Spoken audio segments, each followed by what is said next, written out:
Assalamualaikum warahmatullahi wabarakatuh.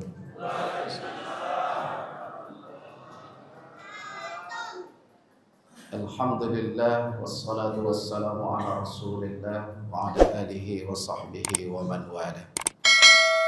Asyhadu an la ilaha illallah wahdahu la syarika lah wa asyhadu anna Muhammadan abduhu wa rasuluh la nabiyya ba'da amma ba'd.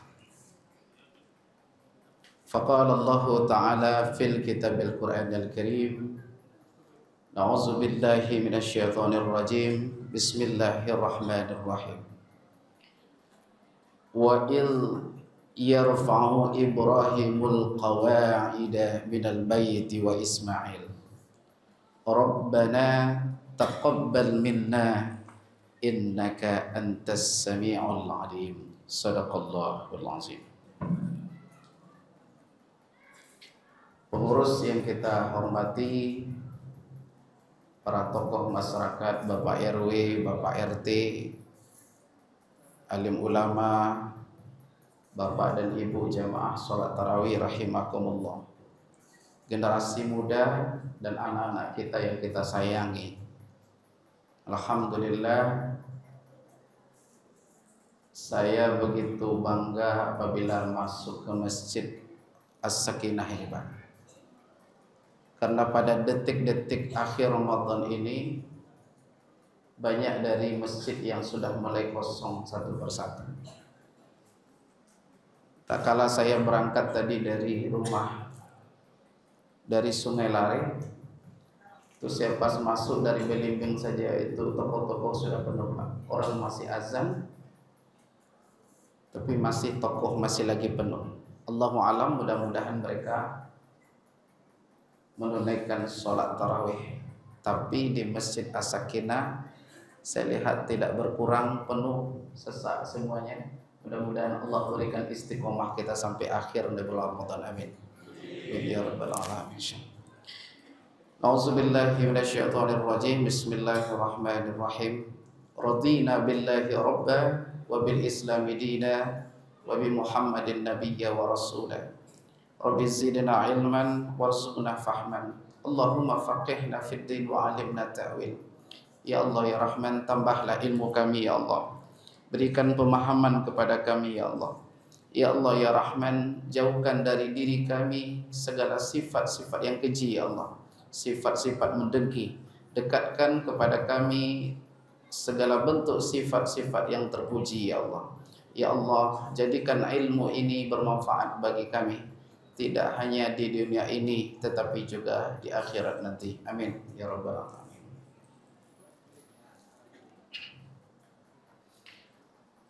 Bapak dan Ibu jamaah salat tarawih rahimakumullah. Adapun amanah yang diberikan kepada kita mengenai tausiah kita pada malam hari ini menjelang salat tarawih, kita ambil dari surah Al-Baqarah ayat 127. Ujung ayat ini mengatakan, tak kala Nabi Ibrahim, wa iz yarfa'u Ibrahimul qawa'ida minal bayyiti wa Ismail. Ketika Ibrahim dan Ismail membangun pondasi Baitullah, pondasi awal dari Ka'batullah itu, mereka mengangkat tangan. Kenapa mereka mengangkat tangan? Meminta kepada Allah dengan berdoa, Rabbana taqabbal minna. Ini doa sering kita ucapkan, Bapak dan Ibu. Rabbana taqabbal minna innaka antas sami'ul alim. Maka doa ini dia berkata, ya Tuhan kami, terimalah amal dari kami, ibadah kami. Terimalah pengabdian kami. Rabbana taqabbal minna innaka antas sami'un alim. Sesungguhnya engkau adalah yang maha mendengar, sami'un, dan engkaulah yang maha alim, yang maha mengetahui. Doa ini sering juga kita ucapkan dan doa witir pada akhir. Apa doa witir di akhir yang kita baca? Allahumma rabbana taqabbal minna du'aana wa salatana wa siyamana wa ruku'ana wa sujudana wa qu'udana wa tadarru'ana wa takhasyu'ana wa ta'abbudana wa tammim taqsirana ya Allah ya Rahman ya Rabbal alamin. Ibu hafal doa itu? Itu doa witir. Ya, sebelumnya ada Allahumma inna nas'aluka imanan daima wa nas'aluka qalban khashi'a. Tapi di akhir doa itu Rabbana taqabbal minna. Ya Allah, terimalah daripada kami, taqabbal minna, apa yang kita minta kepada Allah supaya Allah menerima doa ana. Pertama adalah doa. Wassalatana, salat kami. Terimalah doa kami, salat kami. Wasiyamana, puasa kami. Taqabbal minna du'ana wassalatana wasiyam wa ruku'ana. Rukuk sujud wa ruku'ana wa sujudana wa qu'udana duduk rebahnya kami. Engkau terima amal ibadah ketika kami ada sedang duduk beribadah, ada sedang rebah pun kami beribadah, mungkin sedang tidur kami berzikir, terimalah ya Allah. Rabbana taqabbal minna du'ana wa qu'udana, kemudian wa tadarru'ana, kerendahan diri kami ya Allah. Terimalah kerendahan diri kami. Wa takhasyu'ana, kekusyukan kami. Wa ta'abbudana, pengabdian kami. Wa tammim taqsirana, sempurnakan ya Allah kalau ada yang kurang dari ibadah kami. Ya Rabbal alamin. Ibu hafal di belakang?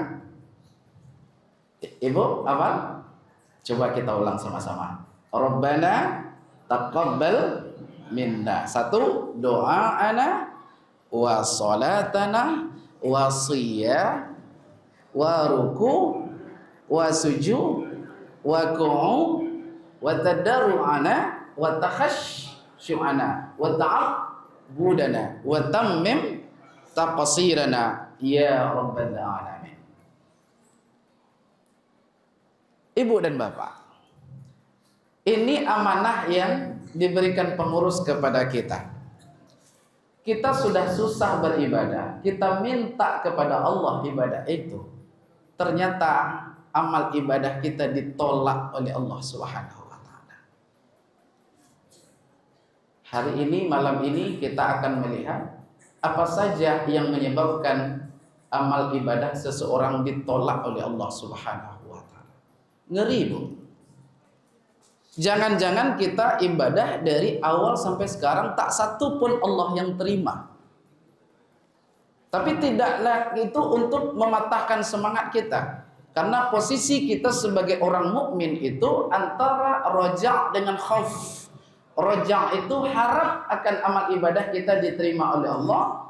Takut kalau seandainya tidak diterima oleh Allah. Takut itu bukan menyebabkan kita putus asa, tetapi menyebabkan kita semakin sungguh-sungguh untuk beribadah kepada Allah. Yang pertama, yang menyebabkan amal ibadah, kita harus hati-hati, Pak. Yang pertama yang menyebabkan amal ibadah seseorang itu tidak diterima oleh Allah Subhanahu wa taala, walau asyraku, apabila dia mempersekutukan Allah, mensarikatkan Allah, menselingkuhi Allah, menduakan Allah, maka Allah tidak akan terima amal ibadah kita. Maka dinamakan dengan syirik. Apakah syirik jali, syirik yang besar, atau syirik khafi, syirik yang kecil? Jangankan Allah, ibu saja tidak mau diduakan. Ambo tanya ke ibu, ibu lain mau diduakan? Jujurlah Bu, lain mau diduakan? Tidak, Pak. Apatah lagi Allah Subhanahu wa taala tidak mau diduakan, tidak mau disyarikatkan Allah dengan siapapun. Allah, kalau ibu pecemburu, Allah Maha Pecemburu. Dia ingin hanya kita saja, hanya Dia saja di hati kita, tidak ada yang lain. Maka zikirnya adalah Hasbi Rabbi Jallallah ma fi qalbi ghairullah Nur Muhammad sallallahu la ilaha illallah. Hasbi Rabbi Jalallah. Cukup hanya Allah saja di hatiku. Ma fi qalbi ghairullah. Tidak ada yang lain di hatiku, hanya Allah saja. Karena Allah tidak mau diduakan, Bu. Apabila kita menduakan Allah, maka di saat itulah amal ibadah kita ditolak oleh Allah Subhanahu wa taala. Andai kata tidak menduakan Allah, mungkin dosa-dosa yang lain Allah akan ampuni kita, Pak. Kita berzina, Allah ampuni. Mana dalilnya, Ustaz? Orang yang membunuh 99 orang, tidak satu pun amal ibadah yang dia lakukan walau secuil dari kecil, melainkan dia membunuh 99 orang. Tapi Allah ampuni. Karena kenapa? Dia tidak menduakan Allah. Kuncinya situ. Apa maksud menduakan Allah? Di dalam hatinya ada Allah, tetapi di tempat lain juga dia mencintai selain Allah. Itu menduakan Allah. Di dalam hatinya ditempatkan selain Allah. Kita mungkin syirik besar tidak, Pak, tapi syirik kecil yang kita khawatirkan. Andai ini kita lakukan, Bapak dan Ibu, maka payah kita beribadah, payah kita berdoa, taqabbal minna du'a'ana wa salatana wa siyamana, tapi Allah tidak akan menerima. Bapak dan Ibu yang dimuliakan Allah Subhanahu wa taala. Yang pertama, riya. Yang pertama adalah syirik, yang kedua adalah riya. Apa yang dimaksud dengan riya? Riya dari kata ru'yah. Riyaun, memperlihatkan. Kita beribadah memperlihatkan. Andai kata ini yang kita khawatir, Pak. Walaupun sebenarnya riya itu adalah urusan dia dengan Allah Subhanahu wa taala, tetapi ada tanda-tanda. Maka Bapak apabila ingin menuliskan sedekah atau apa, maka jangan, tidak usah. Kalau orang lupa menuliskan haji kah, gelar kah, biarkan saja. Tidak perlu disebut, Pak. Pak, ambo kok berinfak 1 juta, tapi hajimu tinggal batu lina atuh. Ambo kini bagi wakaf 5 juta kok, tapi galah ambo di belakang MPD tidak ditulis di belakang, payah mencari, Pak. Nah, Pak, riya. Jadi riya itu memperlihatkan. Apa yang diperlihatkan? Dia beramal ibadah, akan bercampur juga dia di situ. Dia beramal ibadah kepada Allah, tapi di sisi lain dia ingin memperlihatkan amal ibadah itu kepada orang lain. Ini akan susah, Pak. Jadi riya. Makanya dalam hadis Nabi SAW ada 3 orang, riwayat dari Muslim. Yang pertama adalah orang yang mati syahid di jalan Allah. Yang kedua adalah orang dermawan. Yang ketiga adalah ilmuwan. Dia menghadap kepada Allah Subhanahu wa taala satu-satu. Dikatakan, mereka ini yakin masuk dalam surga, Bu. Makin yakin mereka masuk dalam surga Allah Subhanahu wa taala. Allah panggil. Apa kata Allah? Dipanggil satu orang-orang yang syahid di jalan Allah. Kenapa engkau masuk surga? Apa katanya? Karena saya dahulu berjuang mati-matian membela agama Allah, maka saya mati di medan juang, dan sebab itulah saya masuk ke dalam surga. Dia yakin, Pak. Apa kata Allah? Bohong.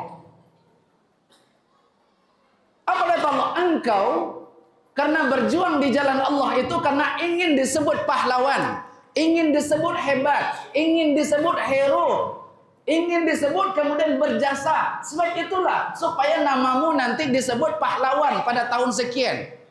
Maka Allah kemudian katakan, kamu bohong. Kamu tidak masuk surga disebabkan itu. Maka kamu tidak layak untuk masuk surga. Karena kenapa? Riya. Ada riya di dalam diri, Pak. Karena ingin disebut. Lalu kemudian yang kedua, dipanggil orang dermawan. Apakah kamu yakin masuk surga? Iya, dia yakin. Karena kenapa? Habis-habisan hartanya diberikan untuk di jalan Allah, dan dia yakin akan masuk dalam surga Allah Subhanahu wa taala. Tapi Allah tolak, Pak. Karena kenapa? Kata Allah, engkau menginfakkan sedekah, menginfakkan hartamu karena ingin disebut di komplek itu. Karena ingin namamu mencuat menjadi ketua RW, mencuat jadi ketua RT, karena engkau dipilih jadi anggota dewan. Ngeri kalau bicara ini, Pak. Jadi habis semua. Allah tolak. Mati pun syahid di jalan Allah, Allah tolak amal ibadah kita. Kemudian kita juga berinfak, kalau tidak ikhlas karena Allah, karena ada embel-embel di belakang, maka Allah tolak juga. Dan ketiga, orang alim. Kenapa engkau yakin masuk surga? Kata Allah, iya. Kenapa yakin masuk surga? Karena dia meyakini dia sudah menebarkan ilmu, sudah berdakwah ke sana kemari, dia katakan begitu. Oi Wadlan, kamu dakwah di sana? Iya. Kenapa kamu masuk surga? Karena saya dakwah dari keliling-keliling dari masjid. Karena kenapa? Tidak, kata Allah. Karena kenapa? Kamu berdakwah karena ingin viral. Kamu dakwah karena ingin namamu disebut. Kamu memberikan ilmu karena ingin diagungkan. Dan suaramu, kamu qori hebat. Suaramu karena ingin disanjung-sanjung oleh orang belakang. Ditolak oleh Allah, Pak. Sehebat apapun, qori pun dia baca ilmu. Maka hati-hati para qori. Para qori adalah orang yang berpotensi paling banyak masuk dalam neraka Allah Subhanahu wa taala. Karena kesombongannya, dia melantunkan ayatnya tinggi-tinggi tapi di situ ada rasa ria. Dia ingin merasa, oh, dia menunjuk diri. Ria. Ada dua. Ibu masih ingat yang pertama tadi apa? Syirik, mensekutukan Allah. Yang kedua, ria. Nah. Ketiga, ujub. Dari kata ijab. Ijab itu artinya merasa senang, merasa bangga. Apa yang dikatakan dengan ujub? Sombong, Pak. La yadkhulul jannah man kana fi qalbihi misqala dzarrah min kibir. Tidak akan masuk ke dalam surga orang yang apabila dalam hatinya ada rasa kesombongan walau sebesar biji sawi sekecil pun, Pak. Rasa kesombongan, al-kibir. Walaupun dia tidak aplikasikan kesombongan itu, tetapi ada sombong sedikit dalam dirinya, maka tidak akan masuk ke dalam surga Allah Subhanahu. Allah tolak amal ibadah. Setinggi apapun gelarmu, setinggi apapun ilmumu, hebat apapun fikihmu, hebat apapun tafsirmu, maka ketika ada kesombongan di dalam dirimu, maka Allah tidak akan terima amal ibadah. Itu sebab kita beribadah jangan merasa kita yang paling benar. Tidak usah memperbaiki orang lain, tapi perbaiki diri sendiri. Orang Minang mengatakan, gajah di Lupuk Matu tak nampak, tungau di Sebarang Lawi nampak. Kesalahan kurang nampak, kesalahannya tak nampak. Hari ini, Pak, tidak hanya orang awam, tidak para ustadz, tidak para akademisi, semua merasa bangga dengan ilmunya, dan kemudian mudah menyalahkan orang lain. Doa salah, kunut bid'ah, doa bersama bid'ah, ini salah. Apakah tidak jatuh kepada kesombongan? Apakah kamu bangga dengan kesombongan? Kalau yang paling hebat amal ibadah, yang paling cerdas dia, yang paling kemudian rajin ibadah pada Allah, bernama Azazil bin Iblis laknatullah. Takkan kalah oleh kehebatanmu. Tapi apa kekurangan? Al-kibir. Dia ada kesombongan, ada ujub dalam dirinya. Itu sebabnya kata Imam Ghazali, kita menuntut ilmu itu bukan untuk mendebat orang lain. Tetapi menuntut ilmu itu untuk memperbaiki diri kita, bukan untuk menyalahkan orang lain. Iko kadang duduk dalam satu majelis ilmu baru 3 hari, Pak, 8 hari menyalahkan kawan. 3 hari duduk dalam majelis ilmu sudah bisa menyalahkan orang. Orang-orang bertahun-tahun kemudian mondok, Pak. 6 tahun ditambah 3 tahun mondok, kemudian bisa dia salahkan. Ulama-ulama besar tidak diakui. Karena kenapa? Dia merasa paling hebat. Hari ini, Pak, hati-hati.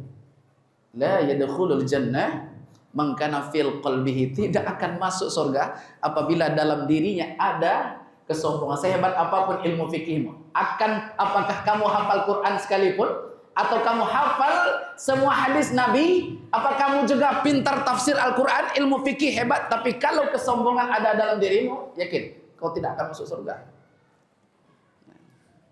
Ujub. Bu, labara tuh. Hah? Kena ya Bu ya. Hati-hati. Kita melangkah ke adoran jauh duri.